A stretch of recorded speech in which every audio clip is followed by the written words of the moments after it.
What's up, everybody? For you that don't know me, my name is Chris, aka Mr. Grow It, and you're tuned into my talk channel. This is the fourth and final episode of the Happy Hour podcast. This is a podcast that no longer exists. The channel that it was on before no longer exists, but I thought it was worthy of a repost onto this channel. In this episode, Chris from Happy Hydro and myself sit down with JJ Kitchen from Uptown Grow Lab. He is the author of The Kitchen, and he's been growing since the 70s, so he has a lot of knowledge, many years of knowledge. We talk about his old grow style, we talk about his new grow style.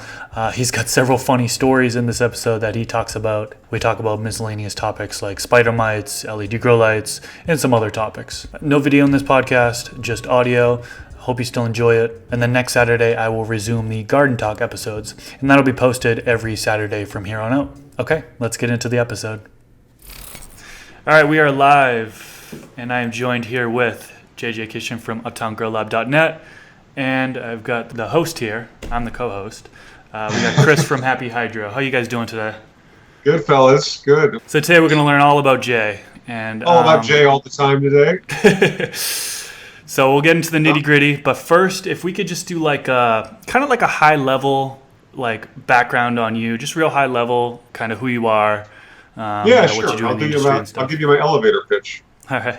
Perfect. I grew up in the Midwest. I was diagnosed with Crohn's colitis when I was like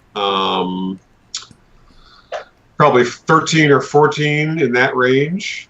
And I got busted for cannabis in 1973 when I was 17, when I wasn't even smoking yet. Ironically enough, a buddy of mine had his stash, and I was driving and went through an amber light at like 2 a.m. and where I lived, it was pretty, there wasn't not a lot of light pollution, right? So the sheriff's car pulled out behind me because I blew this light, or he thought, and my dim-witted friend rolled down the window and threw in his entire stash in this big freezer bag. So, of course, the cop car is right behind us, and all they can see is what's coming out the windows in front of them. It's like a movie, right? So yeah, it was over right there. Yeah. So they threw us in the county jail, and ever since then, I've been on a crusade to smoke and decriminalize it, I guess, at least in my own mind. Nice, man. And you have a YouTube channel, and how many subscribers do you have, and what type of videos do you do? We have about 27,000 subscribers. Wow.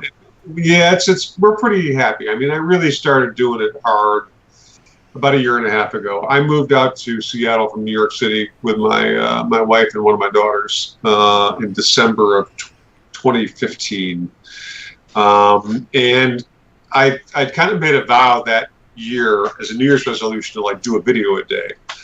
Because all the gurus say you got to be consistent and so on and so forth. And then my health got really bad.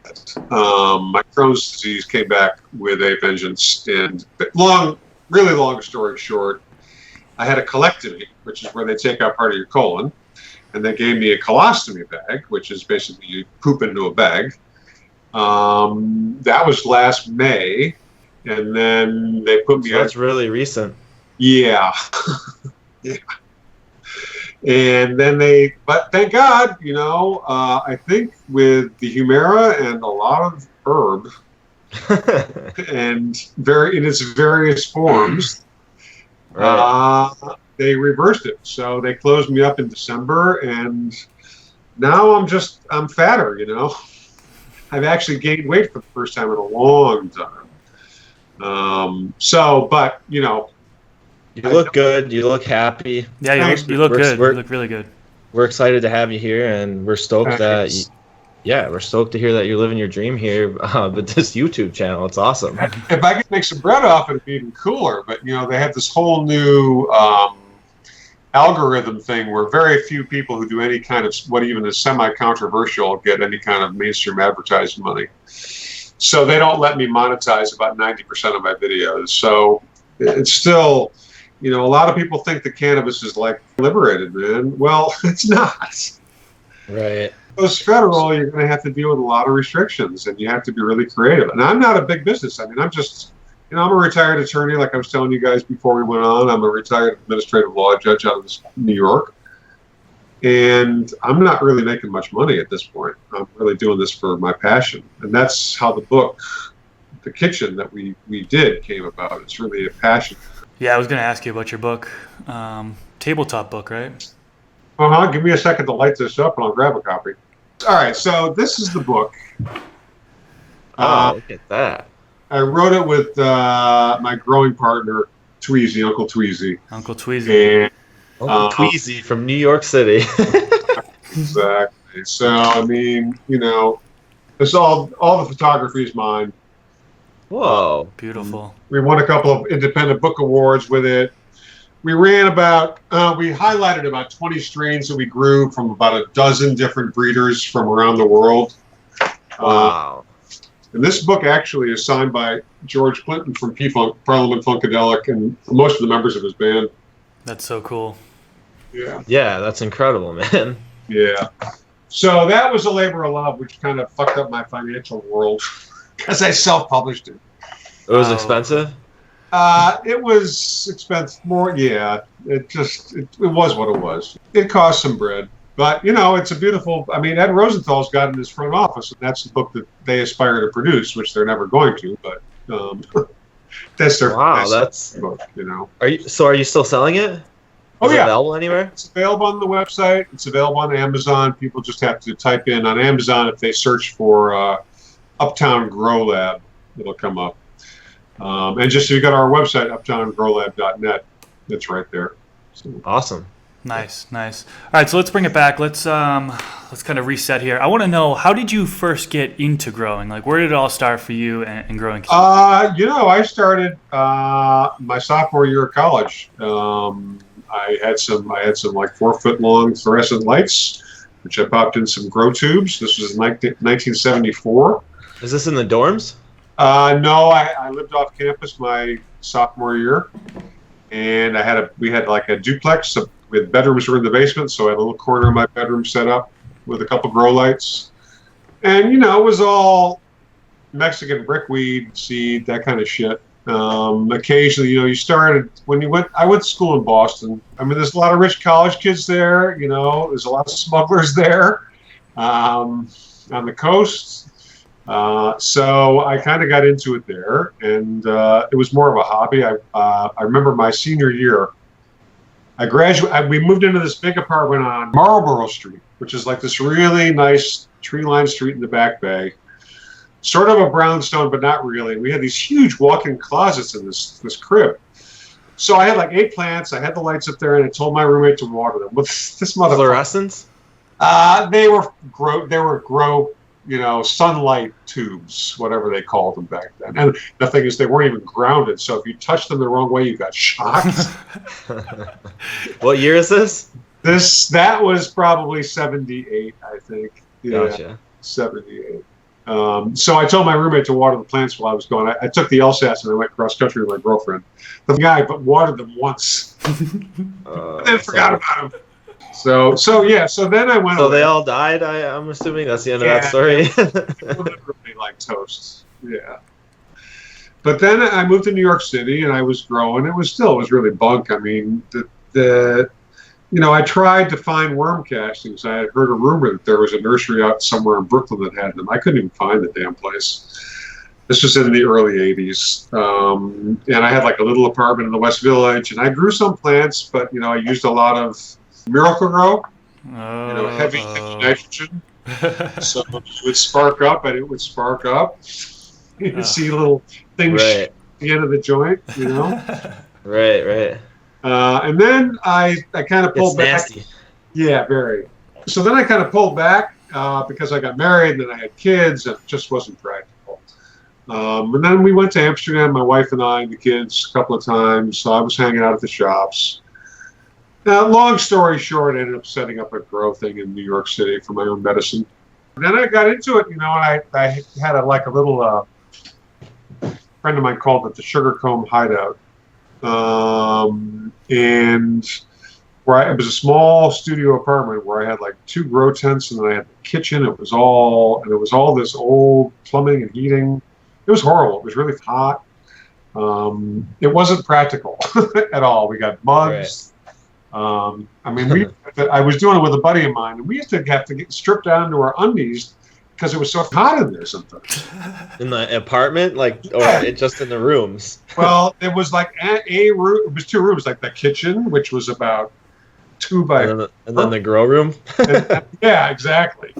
The only place where there wasn't a plant was the bathroom. Sleeping under the lights. Yeah, well, I wasn't really sleeping there very often. I was hanging out there during the day sometimes, but I wasn't spending the nights there. Right.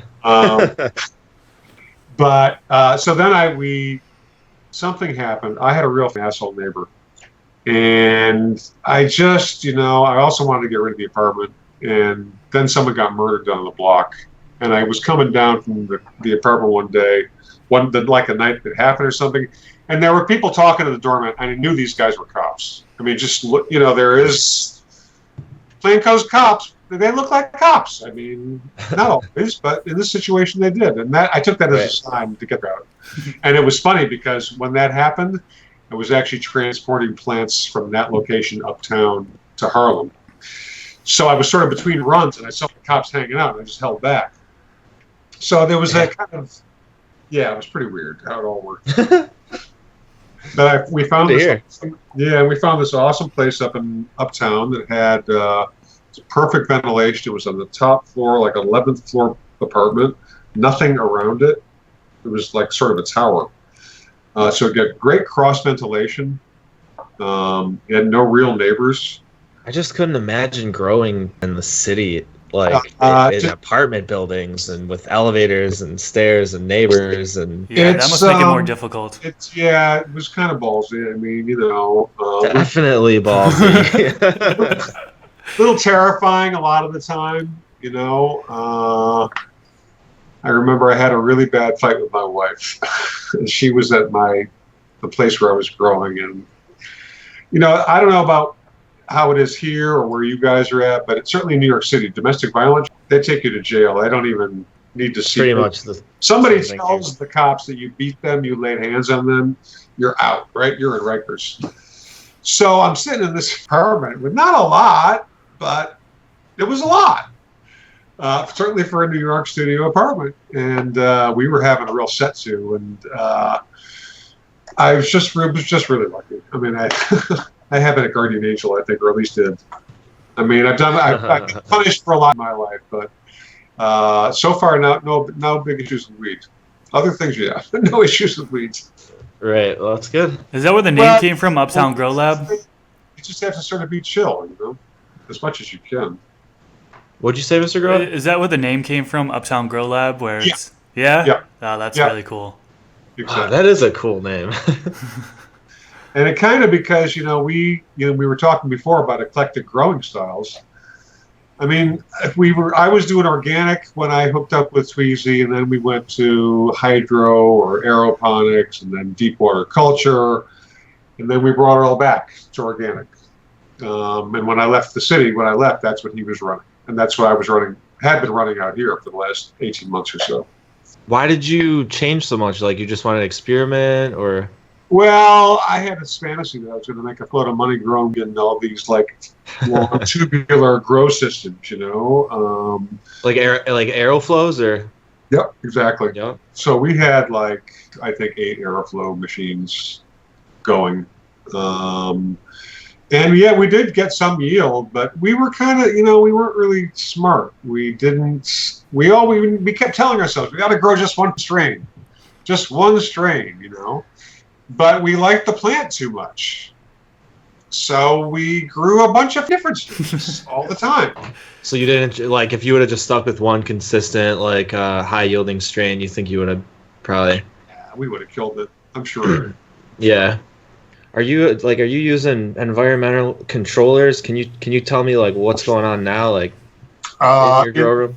Okay, so in the flower room, let's start at the beginning, right? In the bedroom. Perfect. So I just took about, I'm going to say 25 to 30 clones off of 2 different strains, something that we're calling Ashley's Uptown Kush. Nice. My friend Ashley, 420, Positive Smash 420, she found a seed in a bag that she bought at a store. And I think it's a blackberry kush or some sort of berry kush.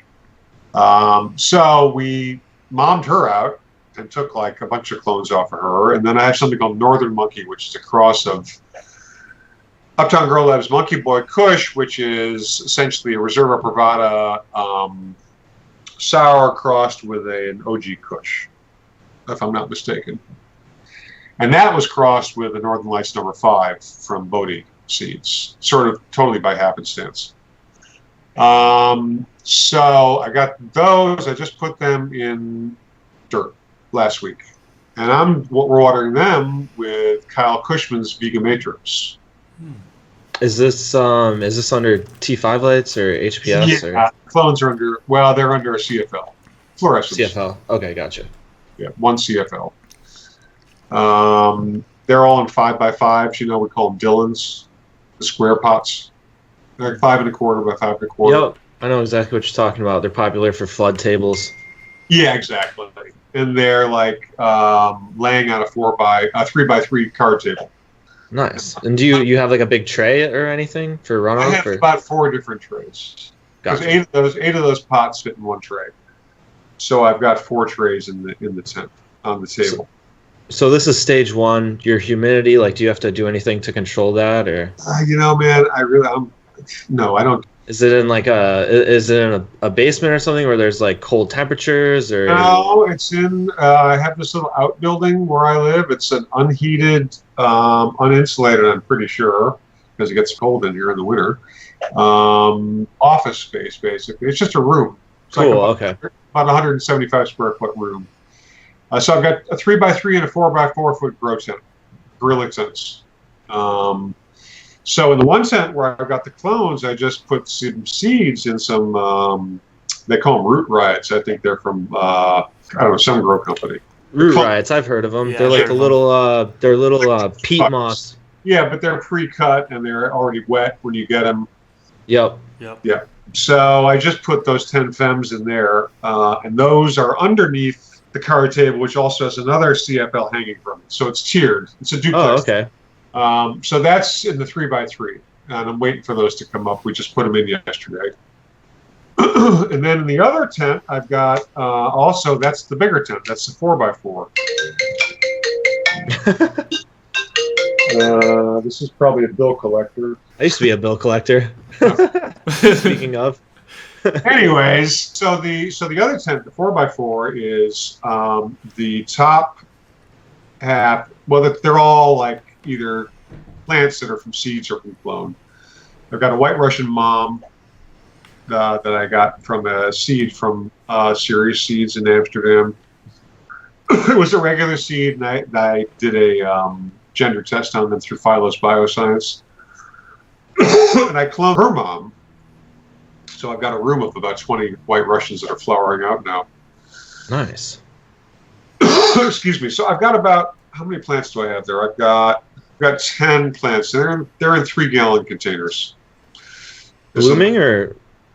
No, they're in veg. I'm sort of super cropping them and tying them down, keeping them short.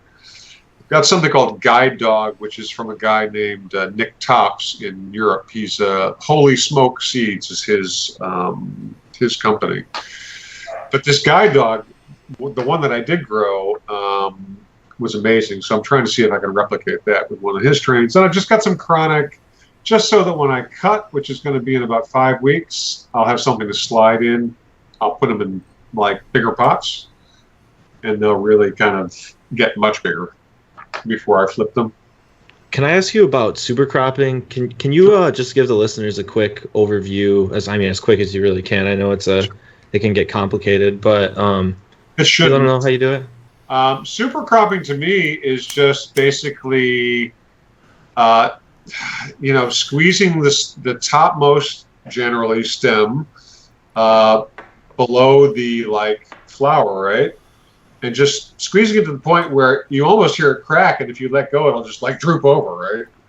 But it's not, you haven't really serrated or cut the flesh of the plant. So I have the 8 to 10 plants in here, which are vegging.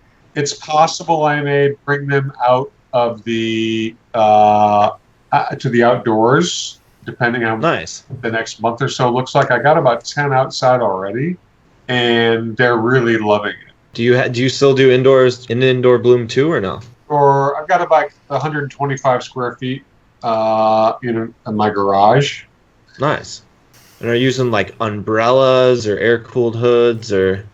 So I've got 2 dimmable 1,000-watt lights framing a 600-watt. Now, the problem is it's been really very warm out here. So I've just been running them all at 600. It's just too hot to run 1,000s because I don't have any air conditioning in there. Typically, typically the Seattle climate is pretty forgiving in the summer, but it's been fairly sunny lately. So that kind of hots things up. So they're not air-cooled hoods then? No. I have an intake fan and a exhaust fan. And I've got 3 oscillating fans on the walls. So there's a lot of air movement. That probably helps you during the winter time, right? You said it gets cooler in the winter there. Yeah, I mean it doesn't get freezy, but it definitely gets. It can get cold enough in that room where I sometimes think about putting a space heater in, but then when I do, I kind of freak myself out about it. It definitely can retard. It's one of those environmental challenges that I have out here, for sure. And unless I'm going to spend a fair amount of money to remedy it, which I'm not gonna, I just have to live with. Do you use CO2? I've started it. I've got a regulator, which I think is up because I just got a brand new CO2 tank today, and they're not fitting because the CO2 is shooting out of the tank. So you might. Did you make sure there's a little rubber? I don't know if it's made out of rubber. Actually, it might be plastic. It's a gasket that goes between. Now you mentioned it. Yeah, something got blown across the room. Yeah. When I worked at the grocery store, we dealt with people all the time bringing them back saying that they didn't work, and then you just see if there's this little gasket that comes in every like an O-ring. An O-ring, exactly, and if it's not on, it's between the valve and the unit, the pluggy unit thing. Yeah, the tank. Yeah, I think you just made total sense to me. All right, perfect. Just got to see if I. So, do you have like an environmental controller for the CO2, or are you just using a timer? I have it on a timer, which I have to go and reset. It's a digital timer. So, like for the first 45 minutes, it's on when the lights go on. Then every 15 minutes, every hour thereafter for like 8 hours, I think. Perfect. That's what I'm set at. Honestly, my plants are looking a little bit skinny this time around. But the White Russian, I have to when I say that, I don't know. You tell me as a grower. I always think around 4 weeks before harvest that my plants aren't going to be heavy enough, they're not going to be fat enough, and then they start bulking up. Oh yeah. I mean, they're still white. They're all white. There's no discoloration yet. Are you in dirt for these, or like what size pots are they in for? Well, what I've been doing is there's a company called Ion Organic, and they make it's a peat, basically an infused peat potting mix. I mean, it's a just add water mix. So basically, we did most of the plants that are flowering out now are in that mix. We've got a half a dozen that we're running just with water, just to see, right? Just plain water and whatever nutrients they have in the dirt. Yep, and I've been pruning them like everything else. Okay. Then the rest of the room is being run mostly in that mix. Although the big pots, like the 10 gallons and even some of the 7s, which means about a half a dozen plants, I'm sort of doing a no-till thing. I basically just pulled out the root ball and dropped in the clones and covered them up with fresh soil. It's organic. You just keep the same soil, keep letting it self-compost. You're adding your top dressing bokashi or whatever, and you'll let it lie fallow. Like I got a friend in Oregon who, what do? They grow in like these 200-gallon earth pots, right? Or cloth pots. It's a legal grow. So when they cut, they basically take out the center mass, where the root ball is, and then they'll cover it with whatever, bone meal, bokashi, hay, So dry amendments. Yeah, and they'll let it sit over the winter, 3 to 5 to 6 months. and then they'll drop in the new clones and do some sort of top dress and take it from there. You know? Cool. Yeah, that's what I do for my vegetable garden outside, to be honest. Yeah, so I mean, it's the same principle.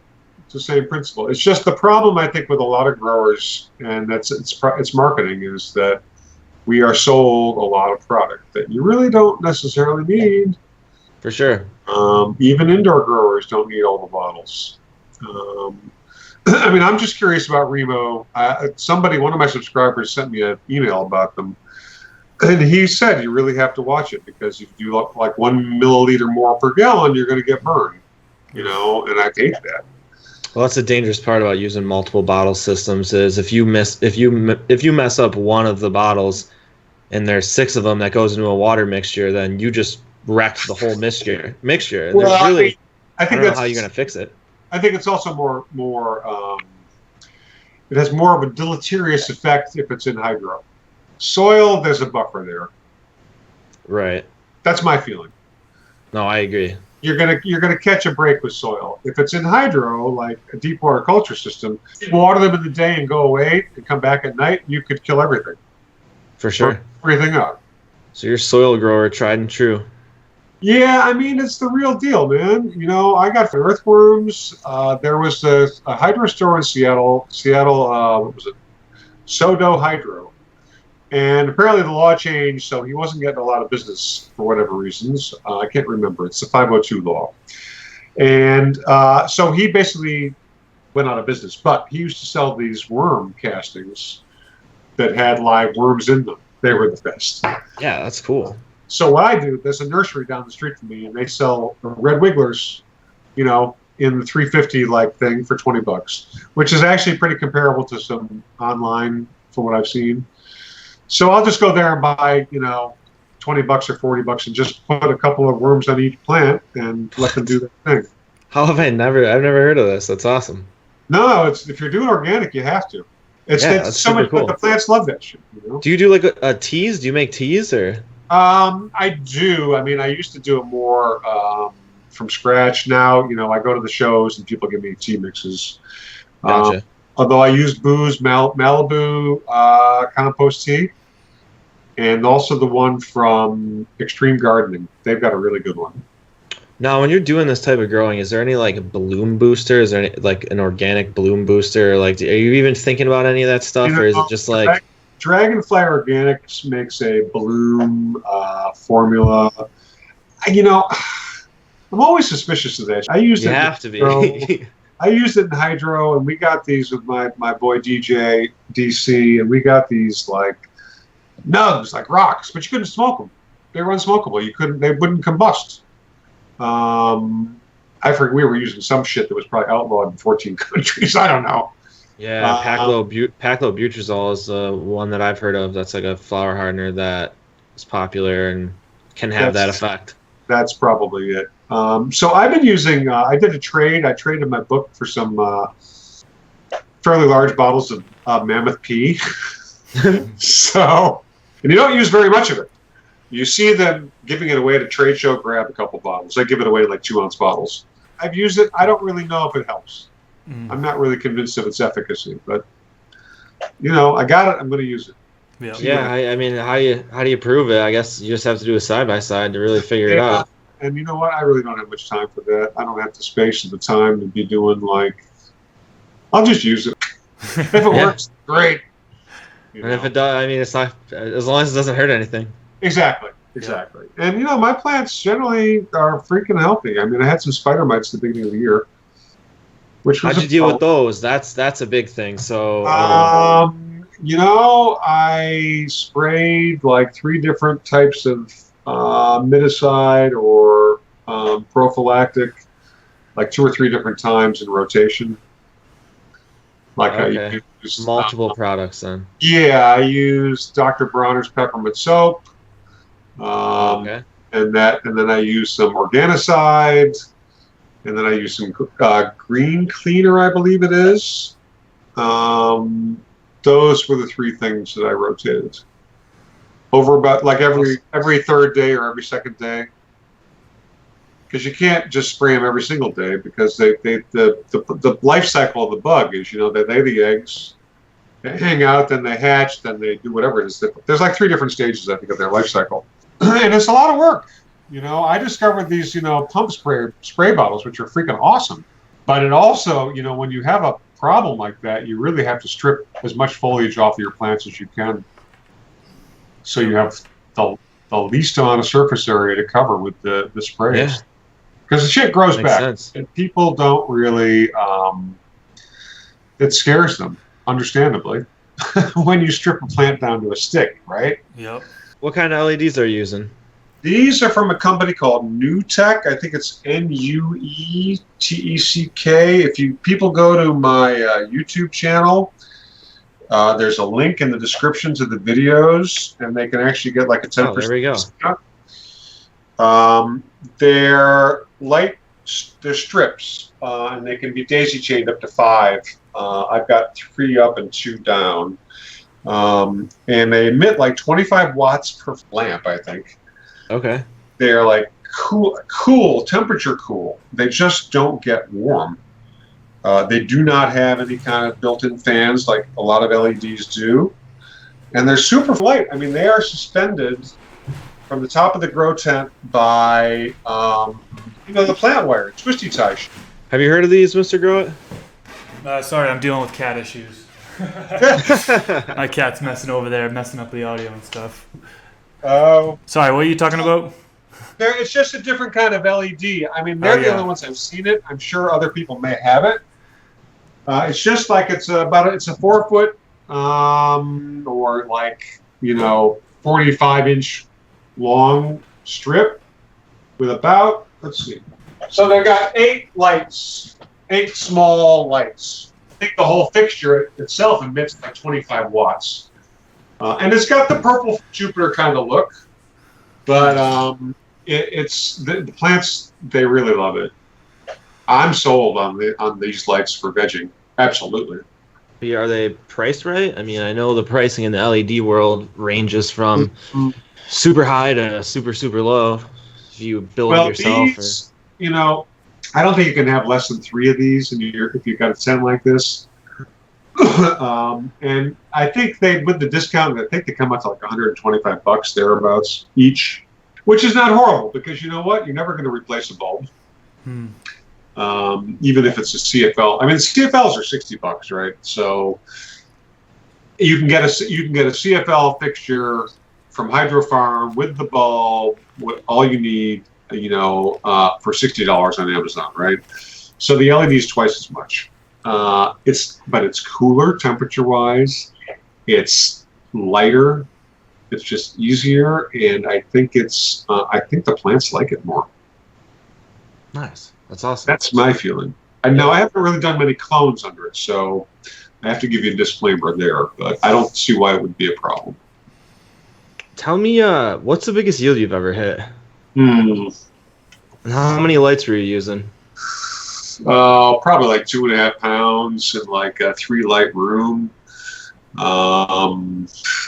My yields are never really. I'm never really happy with my yields. I haven't really that down. I'm still working on that. It's a source of frustration, but like we were talking about, it's really quality over quantity. Although I grew a lot of skunk last year. I had a lot of skunk. Do you do anything like, do you trellis net? Do you use a trellis net or bamboo stakes or anything to hold those suckers up? Well, I did do a sort of a trellis netting 2 runs ago, and that was kind of fun. But I didn't like the fact that everything was like in a fixed position.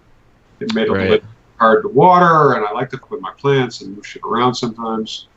So I don't. But whether it's because of my super cropping or just what I'm feeding them Nectar for the Gods, which is a calcium-based. I've heard of that. Yeah. We used to sell a lot of that. It's good stuff. It's good product. But I have not had to use stakes. I did when I trellised. I had to use yo-yo clips I've got like a sort of. Those are awesome too. Yeah, they are super helpful. Super helpful. I saw those in a High Grow Hybrid video. I don't know if you guys are familiar with this. No. he does like deep water culture, growing, does like the yo-yo clips from the ceiling and the trellis netting, and builds his own systems from scratch. Oh, that's right. I don't know. That's where I saw him, the yo-yo things, and I was sold as soon as I saw him. I was like, wow. Yeah, and they're cheap, like $1 each, and they have a couple lifetimes in them. They're not going to last forever, but you can get some use out of them for sure. Let me ask you this: what was your biggest fail or biggest catastrophe in a grow? Getting spooked and having to kill everything and clean the apartment out in about 2 hours. Really? Well, yeah. Yeah, what was the spook? We thought the landlord was going to call the cops on us, and because we gave them. Guess they smelled it. No, we had an apartment. We had 2 apartments in the same premises, one basically above the other one, and we were moving out of one, and we hadn't really completely moved out, and somebody went in there from management without our permission, and saw the bathtub was filled with empty 3-part bottles. And there were nutrients all over the place, and there was a half-trimmed plant there, and these guys were Trellises, and they were flipping out, and the guys who were at the super, they were soul brothers. We were very connected to them, and they gave us a heads up. They didn't sweet. They didn't get in the way of anything, but they called my partner who lived up in the neighborhood, and all that was heartbreaking. Because we had these plants that were they were going to be flowering in 2 weeks. They were in DWC. We had some skunk #1, a bunch of shit, and it was all ouch. And but it had to be done. We couldn't take a chance. Right. Better safe than sorry. Yeah, and then we cooled off for a couple months, then we got started back up. New landlord? No, it's just a little bit more organized, a little bit tighter game. Yeah. Not as sloppy. Although that building, they had so many people renting out their apartments for Airbnb to Europeans, it was insane. Every day there'd be a different foreign-speaking person downstairs trying to get in. It was the weirdest thing. Right. Airbnb's the best. Jay, if you can go back in time and talk to yourself before you started your first grow, what advice would you give to yourself? Wow, my first grow. Knowing what you know now, you go back in time and you tell yourself, oh, don't use Miracle-Gro. That's the first thing that comes to mind, because that's the most obvious thing. Right. It's funny, though, because, when I was growing, it was really, the book I used was this Murphy Stevens guy. And, half the illustrations were like pencil drawings, like cartoons. I mean, it was really very... there was no Grow Bible or Jorge Cervantes? No, man. But, Rosenthal's first book is probably about the same time. Cervantes, probably contemporaneous, but... That's awesome. That's pretty awesome, dude. That's cool that stayed with you the entire time. Oh, yeah, but dude, cannabis nerds, they keep shit like this. You also have, I've seen one of your YouTube videos, you also have the very first issue of something, right? Oh, yeah, subscribers sent me the very first issue of High Times. That was cool. Wow. You should. Yeah, some serious love. All the listeners that are watching, you guys should definitely check out his YouTube channel and search for definitely. It. Nice. Do you have any final shout-outs or anything, Jerry?